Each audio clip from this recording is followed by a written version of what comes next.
Chapter जो 13 है, बहुत इजी चैप्टर है।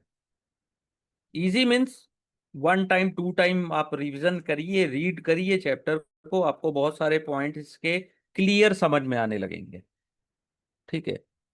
देखिए, एग्जाम जो है ना एनआईएसएम रिसर्च एनालिस्ट का, ये डिपेंड करता है आप 13 चैप्टर्स में जितने चैप्टर्स अच्छे से पढ़े हैं उसमें आपकी एक्यूरेसी कितनी है। मैं बात करूं अगर चैप्टर 13 की, मान लीजिए आपने बहुत अच्छे से पढ़ा है, तो अगर इसमें से 10 क्वेश्चंस आते हैं तो कितने आप सही कर सकते हो? 10 में से 8 कि 10 में से 5? अगर आप 5 कर रहे हो तो आपको प्रॉब्लम है। लेकिन अगर आप 10 में 8, 9 या 10 आउट ऑफ 10 इजीली सॉल्व कर ले रहे हो तो ये बेस्ट है। ठीक है। जो भी चैप्टर पढ़ो बहुत अच्छे से पढ़ो। ठीक है। एक्यूरेसी बनाओ कि हमको 100 में 100 नहीं क्वेश्चन सॉल्व करने, हमने 100 में 90 भी सॉल्व करेंगे ना तो 90 में हमारे 85 राइट होने चाहिए। इजी है, 85 से ऊपर नंबर आ जाएंगे आपके। होता क्या है कि हम डिटेल स्टडी कर में कई बार क्या होता है अपन इंटरेस्ट नहीं रखते हैं, तब थोड़ी सी प्रॉब्लम होती है। मैंने बहुत से स्टूडेंट को देखा है जो चैप्टर गिन चुन के 5 6 7 जो वेटेज वाले चैप्टर उनको बहुत डिटेल में पढ़ के जाते हैं, लेकिन वो ऐसा नहीं करते कि 100 में 100 क्वेश्चन अटेम्प्ट कर लिए। जो उनके रडार में आया वो क्वेश्चन बनना ही बनना है। ठीक है। और ये जो एक्यूरेसी है प्रैक्टिस से आती है। ठीक है। प्रैक्टिस करो। 10 नंबर्स के हैं चैप्टर 13, जो है 10 नंबर्स के हैं तो हमसे पूरे के पूरे बनने चाहिए, पूरे के पूरे। मैं कभी किसी को सलाह नहीं देता कि चैप्टर 13 को छोड़ के जाओ, क्योंकि इसमें जो आंसर है बनना है वो तो बनेगा ही। एक बार में आपको अगर आंसर पता है तो टिक किया, खत्म, 1 नंबर हमारा। तो regulatory framework, Indian financial market को कौन कौन देखता है? Ministry of finance, reserve bank of India, SEBI. इनका तीनों का क्या रोल है, गोल क्या है? To protect the investor interest and ensure fair and orderly market. ठीक है।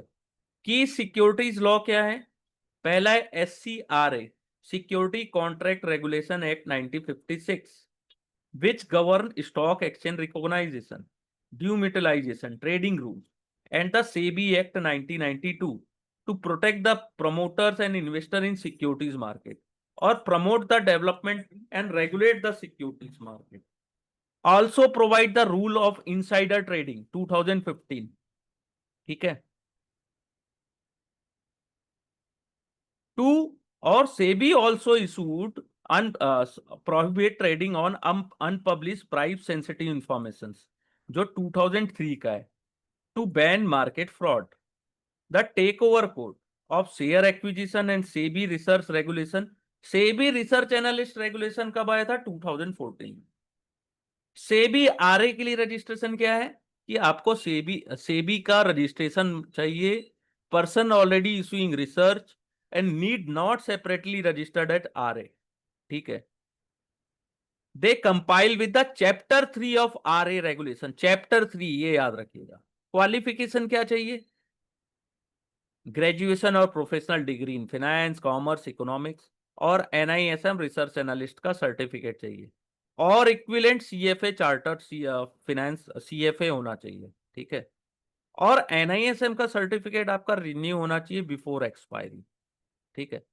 कोड ऑफ कंडक्ट में क्या क्या आता है? ऑनेस्टी से काम करो, गुड फेथ से काम करो, ड्यू डिलिजेंस से काम करो, नॉन पब्लिक रिसर्च को कॉन्फिडेंट रखो, maintain the confidentiality, address the conflict of interest, insider trading और फ्रंट ट्रेडिंग में आपको शामिल नहीं होना है।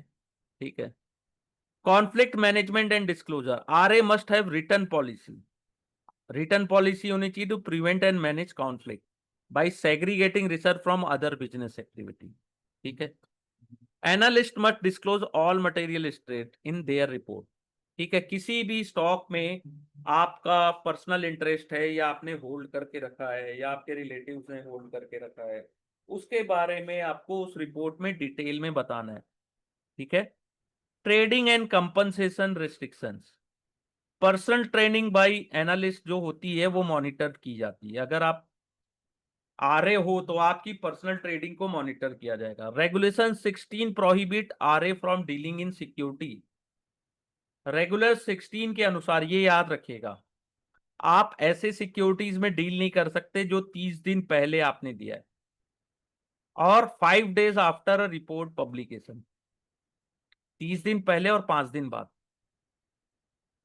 और आप एनालिस्ट कभी कॉन्ट्ररी ट्रेड नहीं ले सकते। बाय किए हो तो सेल आप खुद नहीं कर सकते, सेल किए हो तो बाय नहीं कर सकते। कंपनसेशन आप नहीं ले सकते किसी स्पेसिफिक इन्वेस्टमेंट बैंकिंग और ब्रोकरेज डील में। ठीक है। It must be documented and approved by board committee that excludes representative from IB and market making division। ठीक है। रिसर्च एनालिस्ट के लिए रिस्ट्रिक्शन क्या है? Analyst must have adequate documentary basis for report. They are restricted by quiet period। जैसे analyst who was involved in IPO manager cannot publish on the issuer for 40 days after pricing, 10 day after the FPO। ठीक है, ये याद रखिएगा, questions आते हैं। Research firm acting as underwriter of IPO must wait for 25 days offer date before issuing a report on the issuers. ठीक है।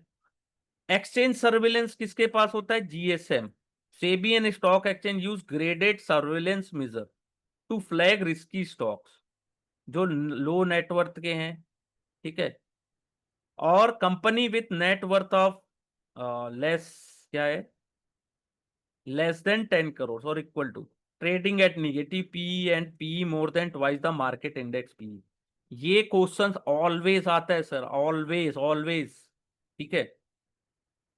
एक होता है ASM, एक ये GSM की मैंने बात बता दी, graded surveillance measure. Exchange surveillance measure क्या है? ASM, additional surveillance measure, target any stock with unusual price and volume volatility, ASM बोलते हैं इसको। ठीक है।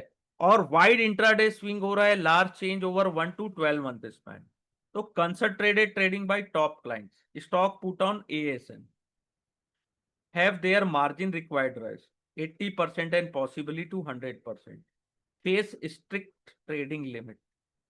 ठीक है। Security under GSM trade for trade segment listed derivative PSU are typically excluded from AS। ये वेरी वेरी इंपॉर्टेंट है, very very important. इसको आप चाहो बुक से पढ़ो या जितना मैंने यहाँ पे बताया है या आपको मैंने नोट्स दिया है वहां से पढ़ो, क्वेश्चन आते हैं। आए थे क्या सर मंगेश सर, इससे क्वेश्चन आए थे क्या? आपने एग्जाम दिए हैं तो? हाँ, वो GSM से आया था कुछ तो भी। GSM से आया था ना, ASM से भी आता है। हाँ, इन्वेस्टर ग्रीविनेंस 21 days, ये तो हमेशा याद रखना, ट्वेंटी आज वन ग्रीवियंस डेज आया था। ये आता ही आता है। Other obligations. RA must maintain a SEBI complaint website with required detail. All public communications must carry mandate disclosures. Investment in security market subject to market, ये लिखना ही है ये। ठीक है।